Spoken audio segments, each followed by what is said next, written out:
Hello dear student, welcome to online class subject geography. हाँ तो बच्चों, हम भौतिक भूगोल के मूल सिद्धांत वाली जो 11वीं क्लास की जो बुक है उसमें चल रहे थे। चौथा चैप्टर पृथ्वी की आंतरिक संरचना के बारे में, और जिसमें हमने भूकंपों के बारे में बता दिया था। अब हम बात करेंगे भूकंपों की माप के बारे में। तो देखिए बच्चों, भूकंपों की माप कि भूकंपों को किस तरीके से मापा जाता है, इसके बारे में अध्ययन करेंगे। तो देखिए, भूकंपीय घटनाओं का मापन, ये जो भूकंपीय घटनाओं का मापन है वह भूकंपीय तीव्रता के आधार पर अथवा आघात की तीव्रता के आधार पर किया जाता है। यानी कहने का मतलब उसकी तीव्रता और आघात। भूकंपीय तीव्रता की मापनी रिक्टर स्केल के नाम से जानी जाती है। जो रिचर्ड रिक्टर थे उनके नाम से ही इसका नाम रखा है। भूकंपीय तीव्रता यानी तरंगों को नापने वाला स्केल है ये रिक्टर स्केल। भूकंपीय तीव्रता भूकंप के दौरान ऊर्जा मुक्त होने से संबंधित है। जो ऊर्जा मुक्त होती है उसकी तीव्रता कितनी है उससे संबंधित होती है। इस मापनी के अनुसार भूकंप की तीव्रता 0 से 10 तक होती है। यानी इस मापनी में 0 से 10 अंक तक होते हैं। इसमें ऊपर चित्र हम देख सकते हैं बच्चों। उरी LOC में स्थित अमन सेतु जो भारत का है, भारत और पाकिस्तान, और उसमें ये जो पुल है वो टूट गया है भूकंप के कारण। भूकंप द्वारा नुकसान हुआ था ये। तो आघात की तीव्रता, आघात यानी नुकसान की गहनता या तीव्रता को इटली के भूकंप वैज्ञानिक मर्केली के नाम पर जाना जाता है। ये दूसरी इकाई है बच्चों, मर्केली स्केल। एक तो रिक्टर स्केल, रिचर्ड रिक्टर ने उसका प्रतिपादन किया था, और ये है मर्केली उनके नाम पर। यह झटकों से हुई प्रत्यक्ष यानी भूकंप में जो होने वाली हानि है, विनाश है, उसके द्वारा यह निर्धारित किया जाता है कि भूकंप कितना तीव्र है, कितना खतरनाक है। इसकी जो गहनता यानी इसकी जो माप है वो 1 से लेकर 12 तक के अंकों तक की होती है। अब आता है भूकंप के प्रभाव। भूकंप एक प्राकृतिक आपदा है, ये सबको पता है, प्रकृति के द्वारा निर्धारित है, प्रकृति के द्वारा ही ये आती है। भूकंपीय आपदा से होने वाले निम्न प्रकोप हैं। सबसे पहले भूमि का हिलना, भूमि हिलती है।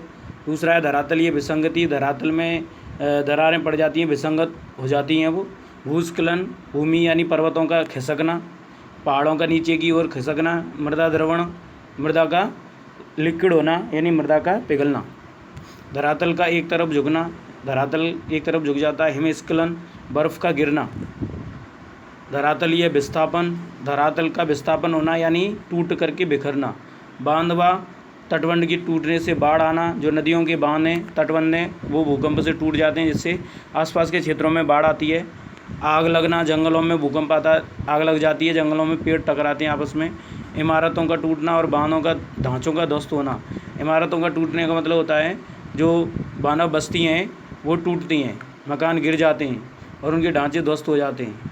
उसके बाद में वस्तुओं का गिरना। भूकंप से क्या होता है, पृथ्वी हिलती है तो उस पर से वस्तु गिरती हैं। और लास्ट है सुनामी, यानी समुद्रों में जब कोई भूकंप आता है तो उससे समुद्रों में बड़ी बड़ी ऊंची ऊंची लहरें उत्पन्न होती हैं और वो सुनामी कहलाती हैं। सुनामी जापानी भाषा का शब्द है। तो हम देख सकते हैं बच्चों, ये कुछ दृश्य हैं। ज्वारीय लहरों द्वारा विनाश का एक दृश्य थाईलैंड में, और इसके बाद में ज्वारीय लहरों द्वारा विनाश का एक इंडोनेशिया में। ये जो समुद्र के जो पानी में ज्वार उठता है, ऊपर उठता है पानी, उसके कारण, यानी जो भूकंप से पानी ऊपर उठा और उससे आसपास के किनारे वाले जो शहर हैं उनमें विनाश किया गया। इस तरीके से भूकंप को मापा जाता है। ये भूकंप का केंद्र है सुमात्रा, यहाँ से ये इस तरीके से भूकंप फैलता है चारों ओर। ये इसका मूल केंद्र है बच्चों, ठीक है। ये इसका चित्र दिखाया गया है बंगाल की खाड़ी में आने वाले भूकंप का। इसके बाद में हम यहाँ देख सकते हैं ज्वारीय लहरों द्वारा तबाही का एक दृश्य है, जो मेरीना तट है भारत का, उस पर। और ज्वारीय लहरों द्वारा तटों पर स्थित आवासीय क्षेत्रों का विध्वंस श्रीलंका में भी हुआ है। तो ये भूकंप के द्वारा उठने वाली सुनामी से ये तबाही होती है ये। इसके बाद देखिए बच्चों, उपरोक्त जो भूकंप के प्रभाव की सूची है, उस सूचीबद्ध प्रभावों में से पहले जो 6 प्रभाव हैं उनको स्तर रूप पर देखा जा सकता है स्थल पर, जबकि अन्य को उस क्षेत्र में होने वाली जनधन हानि के रूप में समझा जा सकता है। कहने का मतलब 6 प्रभावों से प्रभाव देखे जा सकते हैं धरती पर, और बाकी के जो अन्य हैं उनको हम हानि के रूप में देख सकते हैं। सुनामी का प्रभाव तभी पड़ेगा जब भूकंप का अधिकेंद्र समुद्री अधस्थल पर हो। कहने का मतलब ये है, सुनामी का प्रभाव तभी पड़ता है जब जो भूकंप है वह समुद्र के अंदर आए, तभी वहाँ से सुनामी उठती है। और भूकंप की तीव्रता बहुत अधिक हो। सुनामी अपने आप में भूकंप नहीं है, ये वास्तविक में लहरें हैं।